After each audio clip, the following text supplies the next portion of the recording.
Alam nyo, nung kami ay nag-file ng impeachment, may nag-comment, nakita ko, tuwang-tuwa ako. Kasi ang sabi niya, para daw po kaming 7 dwarfs. Nauna si Manny Luna, si Topacio, ako, si Harold Restriction na makatag doon. Pati si Atty. Jing Baras, magkakahay po kami. Pero sa inyo po lahat, bukas ay papadismiss nila ang impeachment case laban kay Pangulong Bongbong Marcos. Pero ngayong hapon po, kausap ko ang ilang makabayang kongresista, ang nagmamahal sa ating bansa, nagmamahal sa ustisya, lalaban po sila bukas at may mga ilalabas pa sila mga ebidensya laban sa kurakot na administrasyon ni Bongbong Marcos. Kaya po bantayan ninyo bukas yung mangyayari, pagtuunan po natin at tulungan natin sila. Dahil yung katulad na banggit ni Atty. Manny, ito, nandito si Kong Ronald, Atty. Lambino, Atty. Torion, itong mga kasama po natin. Alam nyo, nagkaroon ng leadership vacuum sa ating bansa. Kung mapapansin ninyo, ang maingay lang sa Senado, iilan. Andyan si Senator Marcoleta, sila Senator Amy, of course sila Alan andyan din. Pero talagang makikita mo, sa Kongreso walang nagsasalita. Ilan-ilan lang. Ilan lang ang kampi natin. Si Miao Miao, sinuspindi pa. Sabi ni Senator Ping Lacson, 67 ang mga kongresista, contractors ng sariling pondo. Hindi sinuspindi, hindi inimbestigahan. Nagkawa ng listahan si Vizcaya. Si Bernardo, may mga congressman na nandun. Walang nasuspindi, walang nakasuhan. Pero yung isang nagsasalita sa korupsyon, sa pagnanakaw, kinasuhan. Bukas o, magsasalita sila, tulungan natin sila. Dahil sa katotohanan, ito ang pinakamabigat na pagkalanan ni Vice President Inday Sara Duterte. Dahil sa nakikita nila, pag hindi nila natanggal ang ating pangalawang Pangulo, sigurado na, uupo si Inday Sara bilang Pangulo ng Republika ng Pilipinas. Hindi pa ho 2028, baka bago pa mag 2028, maging Pangulo na si Inday Sara Duterte. Kaya ang nais po nila, mawala na siya. Sa ganitong panahon pa lang, ganitong kaaga. Ganon sila katakot kay Inday Sara Duterte. Pero di ba ho, ang salinggang batas, anong sinasabi?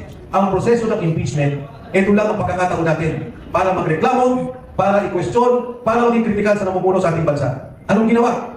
Yung kay Bongbong Marcos, kami nun, pumunta, ayaw tanggapin.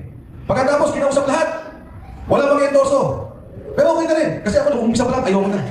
Yung mga pumasok na impeachment, dismiss kagad. Paano mawawalan ng substance ang impeachment complaint naman kay Bongbong Marcos? Ang linaw ng budget, siya pumirma. Ang sabi doon sa complaint, unallocated unprogrammed funds. Siya pumirma, ebidensya na agad. Ang pag-release ng pondo sa flood control, sino pumirma? Ang Pangulo, si Marcos. Paano nawala ng ebidensya? Tingnan lang nila ang budget, tapos na ang issue. May kilalanan si Bongbong Marcos. Dapat, ang ginawa nila, pinaupo, pinagpaliwanag. Ano ba nangyari sa budget? Ano ba ang ginawa mo? Itong releases na ginawa mo para sa flood control, kasama ka ba dyan? Pero hindi ho, dinismiss ka agad. Yung kay Inday Sara, 125, unliquidated. Ang totoo po doon, ang natitira na lang na unliquidated, 75 million. 75 million pesos unliquidated. Ang ibig pong sabihin doon, ayusin mo ba ang submission ng dokumento at itama mo. Hindi sinabing nagnakaw, hindi sinabing korupsyon. Pag tinignan nyo, ang core report this year, DPWH, unliquidated, 100 billion pesos. DOH, unliquidated, 50 billion pesos. Lahat ng ahensya may unliquidated funds. Dahil yan po ang proseso ng pagsasaayos ng pondo. Ngayon, si Bongbong Marcos, 2022, 2.5 billion pesos in 45 days. 2 million pesos a day. Inimbestigahan ba nila? Hindi. 2023, 5 billion pesos. 2024, 5 billion pesos. Magkano? 12 million pesos a day. Inimbestigahan ba nila? Hindi. Kaya po ang proseso, sabi ng saligang batas, itama natin. Pero bakit ganyan? Yung mga totoong nagnakaw, yung totoong naging korap, ayaw nyo tingnan. Pero si Inday Sara, dahil kalaban ninyo sa 2028, dahil may politika, tatanggalin ninyo para mawala siya sa laban pagkapangulo ng ating bansa, ng ating republika. Kaya po kung ayaw lumaban ng Kongreso, ayaw lumaban ng Senado, hawak nila ang Ombudsman, hawak nila ang DOJ, sino ang lalaban? Tayo! Tayo, kasama ang sambayanang Pilipino, lalaban para ituwid ang nangyari sa bansa. At yung pong ginagawang pagnanakaw sa Kongreso, Senado, dapat na pong itigil yan. Dapat na pong itigil ang organisado na pagnanakaw na pinamumunuan at nakakayang sabihin kung di walang iba ang Pangulo ng ating Republika, si Bongbong Marcos. Si Inday Sara, nagkamali. Tayong lahat nagkamali. Sino dito kumampanya kay Bongbong Marcos at Inday Sara? Lahat tayo! Nabubol! Ang unang kalaban ni Bongbong Marcos, malamang magkakasama tayo dito sa Quezon City. Kaya, ang pangalawang may kasalanan, si Inday Sara. Bakit? Sumama siya kay Bongbong Marcos. Kaya ngayon, may responsibilidad tayong lahat na ituwid ang mali. Kung ano yung kampanya natin dati, doble kampanya para tanggalin si Bongbong Marcos bilang Pangulo ng Republika ng Pilipinas. At sa pagkakataong ito, sabihin na natin kay Inday, ma'am, sa susunod, itama mo na. Kasi ang unang nang-iwan sa'yo sa unity, si Bongbong Marcos. Walang isang taon, inaway ka. Ang pangalawa, at dami mong kakampi sa Kongreso, nakasunod sa'yo kahit saan ka magpunta. Kahit anong gawin mo, nakalalay. Kulang na lang, no? Kulang na lang. Talagang pati paglakad ni Inday, humiga sila para makapaglakad. Si VP Inday Sara, pangalawang pagkakatanin. Sa Senado, ang dami lang kakampi. Kay Duterte, lahat pumupuli, sumasamba. Ngayon, iniwan sila. Lahat ng yan, dapat tandaan ni VP Inday Sara. Pag siya naging Pangulo, lahat ng mga nagnakaw, ikulong niya. Lahat ng ninakaw ng pera ng bayan, ipasakunin niya. At siyang Kongreso at Senado, isaralan niya. Dahil yan, ang bunga ng nakawan dito sa ating bansa. Congressman Adamat, sa inyo po lahat, tuloy po ang laban hanggang hindi na natapos. BBM, resign! May kasama ko sa PANA, Philippine Alliance for National Accountability. Masaya kami na nandito isa sa mga kondasyon ng PANA. Ang dating sekretary ng DNR at kongresista ng Quezon City, si Congressman Mike Defensor. Salamat sa lahat, no? Nabigo man kami sa aming third complaint sa Secretary General's Office ng House. Pero yun ang kabiguan na success. Dahil na-expose namin ang kabulukan ng sistema sa House of Representatives. Naging circus ang impeachment dahil binastos nila ang taong bayan at ang konstitusyon ng Pilipinas. Yon ang pinaka-importante na nagawa ng grupo ni Congressman Mike Defensor, ni Ronald Adamat, myself, and the others. People's complaint po yun. Ang binastos nila ang mga Pilipino. Hindi kami. Kasi instrumento lamang kami ng ating mga mamamayan. Maraming salamat sa inyong suporta at lalaban tayo sa gobyerno ng mga magnanakaw. Hindi tayo papayan dito. At I would like to introduce again my good friend, ang leader din namin sa PANA, ang dating Secretary ng DNR, may Congressman, anak kalusugan party list, Mike Defensor. Magandang gabi po sa ating lahat. My greetings and felicitations to the heart and soul of this event, my very good friend, Dr. Ronald Adamat, who have made us proud. No, nakita ko kanina, parang napaiyak ako sa kaganda ng kanyang kantang ginawa para sa ating Vice Presidente and soon to become President, inshallah. And greetings likewise to Ma'am Dang. Special mention kanina kay VP Sara, and as always, nakausap kami kanina. Kumusta daw? My greetings and felicitations also to ang ating kasama po dito sa ating ipinapaglaban. City Councilor Danny Dayang Hirang, magandang gabi po sir. Sa ating mga kasama kanina doon sa event. Kasi ngayong hapon, may event kami tinaluhan. Ating Senator, tinatawag ko siyang Senator Raul Lambino. Ating kasama, itong aking kaibigan, si Dr. Mata at ang kanya may bahay. Sa mga leaders po na nandito ngayong gabi, maraming pong salamat sa inyo. We are in a crossroads of history right now. And people like Dr. Adamat and the leaders who are here can really touch the hearts not only of our beloved Vice President, but likewise the Filipino. Why do I say that? I say that because the present administration as well as the opposition can never make a gathering like this without spending a lot, right? Pero tayo lang na mga nagsusuporta at nagmamahal kay Tatay Digong, kay VP Sara, na in our own initiative, we are doing something in order to further the cause of our nation. And nakita natin, and very apt and appropriate, agila ng Pilipinas. Why do I say that it is apt? It is very apt to describe our leader because like an eagle, she indeed is bold and decisive. She is visionary. An eagle can look at his prey and its prey miles away with precision. And I hope and pray that, like an eagle, our Vice President would truly become a president with precision. Precision in what? Precision in determining the problems of our nation and doing something to correct these problems. Alam naman natin na lunod na ang bayan natin sa korupsyon. Alam ko na kung yung ating Vice Presidente ay magiging Presidente in the future, lahat po itong mga kurakot ngayon ay pagsisitikuan.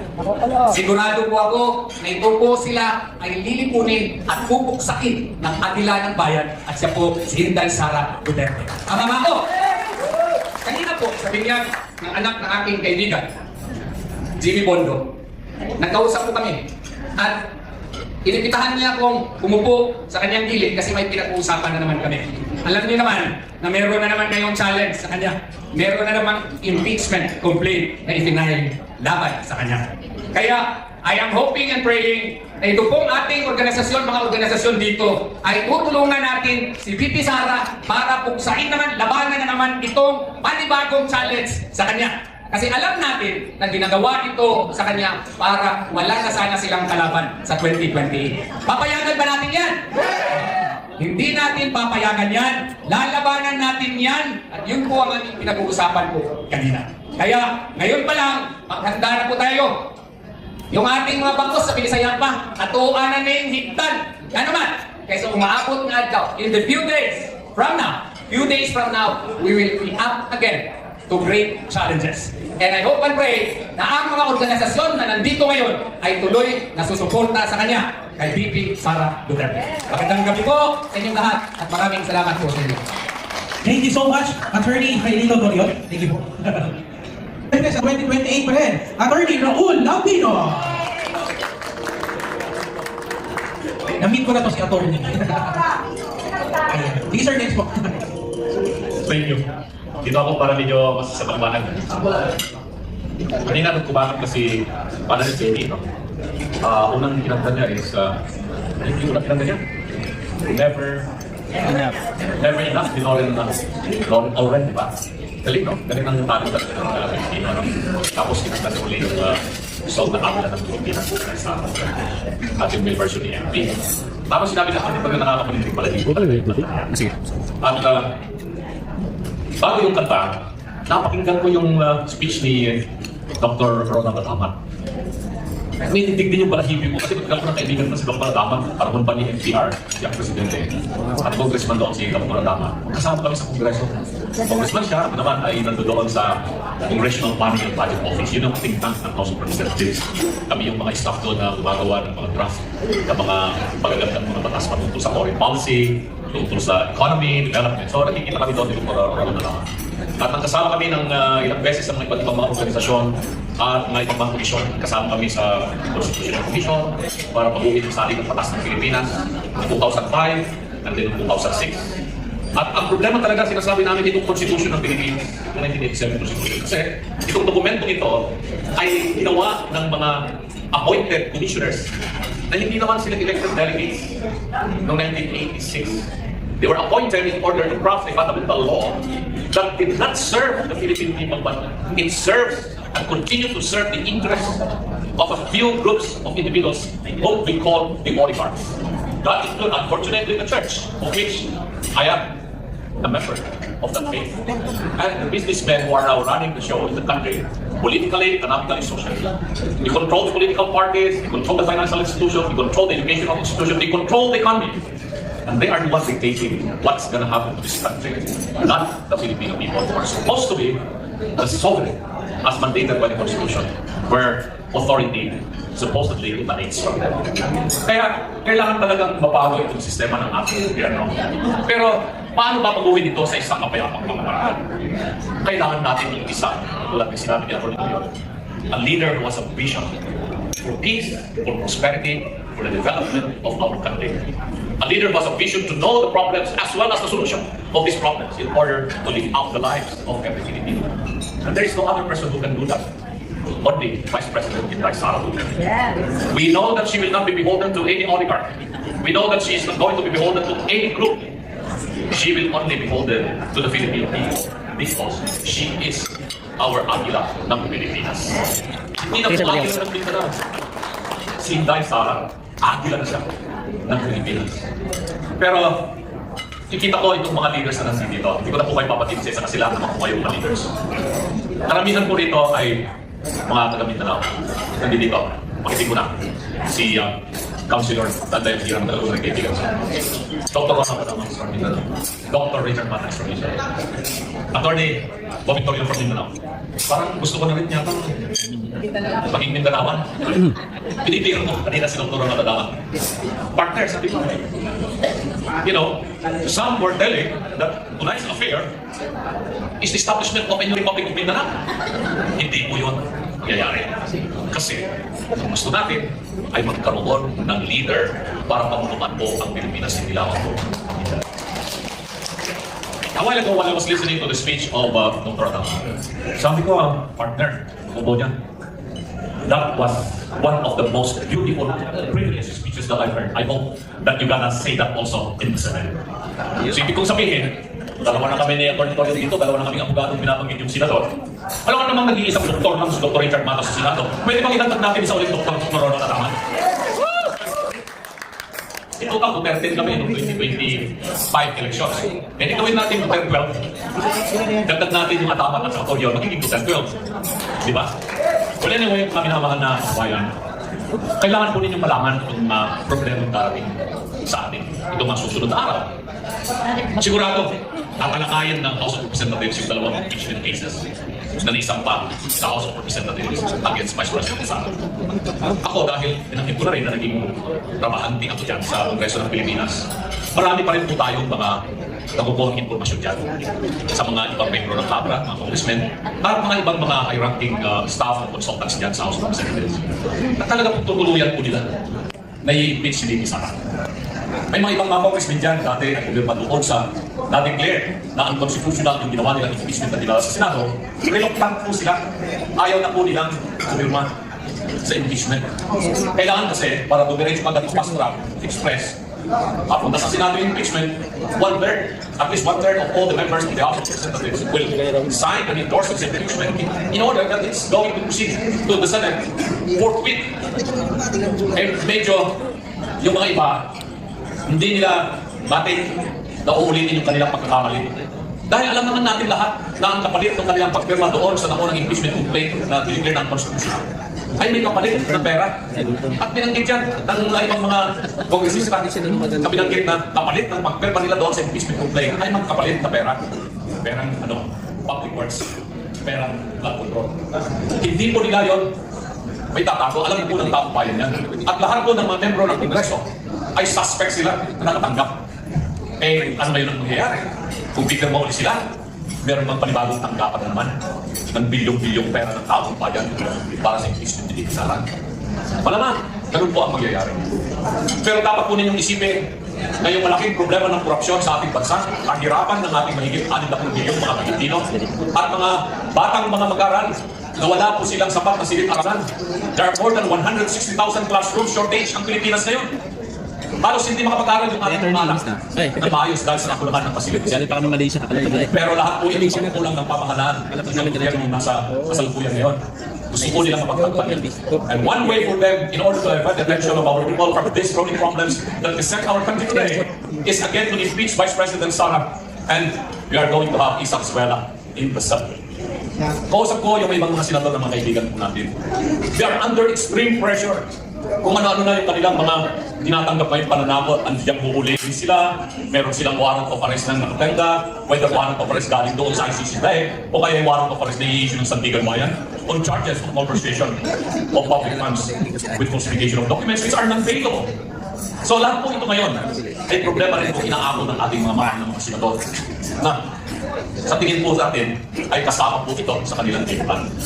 Kaya masakit man isipin. Ako nasasaktan talaga ako. Dahil kabahagi ako ng paniniwala ko bilang isang Kristiyano, bilang isang Katoliko. Itong simbahan na aking pinaniwalaan, magmula po ako ay namulat, nagsilbi po ako sa Kristan ng mahabang panahon na kapit sa Ismul. Nang paniniwala ko itong simbahan ito, ang siyang talagang magsasalba ng kahirapan ng ating bansa. Pero hindi po yung kanilang ginagawa ngayon. Sila po ngayon ay kasama sa grupo upang pamagsakit si Bibi Sara. Bakit? Dahil gusto po nilang makakontrol ang mamamahalan dito sa ating bansa. Pero hindi po sila kumikibong pagkat pinag-uusapan po ay korupsyon ng kasalukuyang pamahalaan.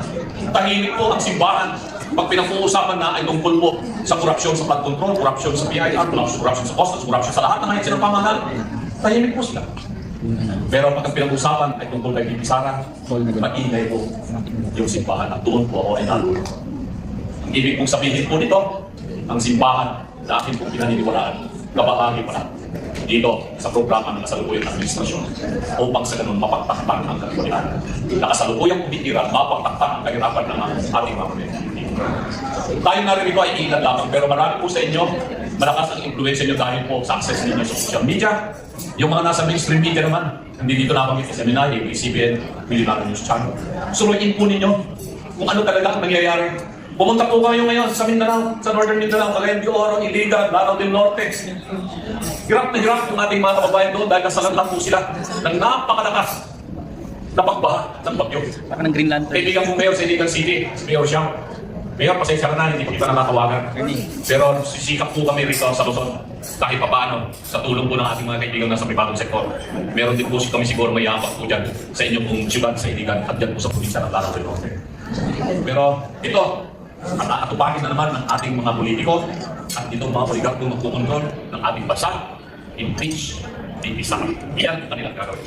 Kaya iusap po namin po sa inyo, huwag muna natin isipin yung 2028. Ang isipin po natin ngayon, paano po natin lalabanan itong hakbang na ito ng rehimen na nakaupo sa kasalukuyan at yung mga kandyado po nila na walang ibang iniisip kung hindi sila ay makabalik sa pwesto o manatili sa pwesto beyond 2028. Sa ngayon, enjoyin natin itong napakagandang awitin na kinumpos ni Dr. Ronald Atamat, Agila ng Pilipinas, Inday Sara Duterte. I-share po natin to sa ating mga followers, sa ating mga kaibigan.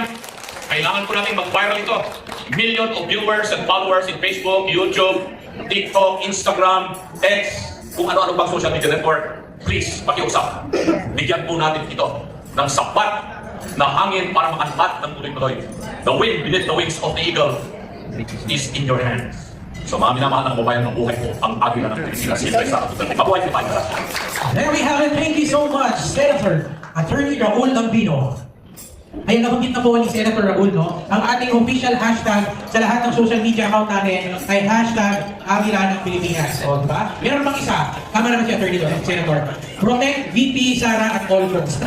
Diba? Tama naman kasi meron ng aban another impeachment for VP Sara, no? So anyway, let us proceed to the next. But before I introduce to you our special guest of honor, we would like to acknowledge the presence of Mr. Ralph Fulgencio. Sir Ralph, are you here po? Andito si Sir Ralph. Ayan, kanina. He's here. Ayan, and he is the representative of our beloved Senator Bongo. Palakpakan po natin si Senator Bongo. Okay, so at this moment, it is our honor to introduce our special guest of honor. Please join me in welcoming, he's worth waiting for, the Honorable Councilor of Davao City, Councilor Danilo Dayanghira. Thank you very much. Ruby, palakpakan po natin yung MC. Thank you po. Magandang gabi sa atin lahat. Unang-una, i-recognize natin na kasama natin, way back in 2016 pa. Yes. We have here Chuchi Villar, yung mga kausap natin kanina, dito na lahat, si Manny Luna, Prakikon, at saka lahat ng mga kasama natin. Palakpakan po natin at sampayan natin Pilipino. Nagdagan natin yung darating na mga senador. Isa sa pagiting na abogado from Pangasinan. Si Atty. Lambino, lawyer, Atty. Corion, Dr. Mata from Davao, and of course, from Mindanao, Central Mindanao, incoming Senator, Commissioner Tamat. Very brief lang siguro. Number one, I worked with Dito Duterte way back in 1986. I was 19 years old. OIC councilor ako. After we removed the old Marcos, tayo ang pumalit. Vice Mayor pa si Mayor Rudy and President Duterte. Huwag po natin kalimutan. Ipagdasal natin ang pinakamamahal. Very popular. Walang iba si President Rudy Duterte. Saan ang galing itong nagawa ni President Duterte? Noon, pag umakyat tayo sa Baguio, napakatagal. Kasi yung biyahe, wala pa yung mga expressway. Sino gumawa nun? Si President Rudy Duterte. Nag-ikot tayo sa ibang probinsya. Bypass road, airports, napakaganda lahat. Tulay, Central Luzon, ang daming presidente tumahan dyan. Pero si President Rudy, ang napakaraming nagawa. Napakaganda natin. Sa mga kapatid natin Muslim, binigay niya ang autonomous freedom. Sa droga, bumaba. The crime is down, the crime is up. Yun yung tayo. Kaya marami po. Marami siya nagawa. Coastal Road, Sugbon, Pito, Davao, Cebu. Napakadaming nagawa ni President. Now, thereafter, what is next? Si Vice President, pwede na maging Presidente, si Sara Duterte. But again, hindi kahaman itong si Vice President. Hindi ko yung tao na power. I mean, she sacrificed. She just ran for Vice President in the name of the unity of this country. But ano yung binigay nila? You look at the family of the Dutertes. They were oppressed. They were castigated. Notice that the former president were brought outside of the country. And now, they never stop. They continue fighting in the House of Congress. You can just imagine the pressure to Vice President Sara Duterte. But I know, sooner or later, the Aguila is there. Palakpakan po natin ang Aguila. Ano mo, napakahirap ng situation. And I worked with them for 30 years. All of the allegations against Duterte is unfounded and untrue. Because I was with them and I knew them. Why? Davao City walang utang na local government units. Hindi naghihirap, walang post project. One of the most livable city in the Philippines. One of the richest city in the Philippines. And now we have already international flights, more than 60 to 70 flights a day. And people in Mindanao are not coming here in Manila anymore. They just flew in, including those in Visayas, using the international airport of Davao City. This is progress. And I know, with the Vice President, sooner or later in God's will, she will be the next President of the Republic. Now, what are the ways to go? After having served the past, the present, and the opportunities, dapat ituloy natin yung pagkakaisa. Ilan na kami na nandiyan eh. Buong sakbayan ng Pilipino. Ngayon lang, susulitan, bumagsak na ang kababagong project. Hindi magandang ginagawa. What we need now is that, for me, and I'm saying this, lahat ng buboto sa impeachment na hindi natin ikakampanya sa 2020. House of Congress, down to the district level. You will be marked, and you have to pay the big price. Come 2028, and the people of the Philippines will reject you, including the House of the Senate. Yes. So palakpakan natin. That is the only way we have. If ever there will be an election on 2020. A lot of people are telling me, Councilor, we will not campaign and we will never vote. Those who will endorse the impeachment down to the district level, even in the House. Sila ang mawawala sa 2020. Kaya magkakaroon tayo ng paradigm shift. From the status quo to the new set of politicians. A politics of not of personalities, but a politics of issues. So mga kababayan ko, mahalin po natin ang Pilipinas. The most oppressed na napakasakit na ginawa nila sa pamilya Duterte. Wala namang kasalanan ni President, ni Vice President Sara. In Davao City, wala nang in-pay doon dahil lang sa programa ni Vice President Sara Duterte. Palakpakan. Napaka-develop at sana ito yung ating mangyari sa buong Pilipinas. On matters of drugs, before President Cooney became the President of the Republic, meron na po kami rehabilitation program sa Davao 2003 pa. Kaya nagkakabalik kayo for accusing the former President about the drugs conspiracy. In Davao City, meron na po kami rehabilitation program in 2003. Ang dami na magamot na nagkaroon ng tama ng droga. Ito ay ginawa ni President Rudy Duterte. This is to disabuse your mind that President Duterte is very brilliant. And long time ago, marami ng rehabilitation program sa Davao. Pero siya, children, para sa mga may cancer, hindi pa siya presidente, ginawa na ni President Rudy Duterte. So nagkakamali lahat yung mga allegation and accusation, even the Vice President. So mga kababayan ko, we need to be united. The struggle for what is right to us will continue. And the hopes will remain in the minds and the heart of people, especially on the next generation. And to Commissioner naman, congratulations po at sa ating natuloy po sa maraming salamat and congratulations. Thank you so much. Thank you so much, Councilor Danny Dayan-Ira. At this juncture, thank you once again, Honorable Councilor Danny Dayan-Ira. Thank you po. At this juncture, before we proceed with the closing remarks, but we have to invite all our senators and PNPs here in front po for a quick photo opportunity lang before we do the closing remarks. May we call on Dr. Richard Mata, Attorney Israelito Torion, Attorney Romeo Rambino, Dr. Ronald Adamat. Again, sorry, Councilor Dayan-Ira. Sir, sama na po kayo. Ma'am, sama na po kayo dito. Quick photo ops lang po muna.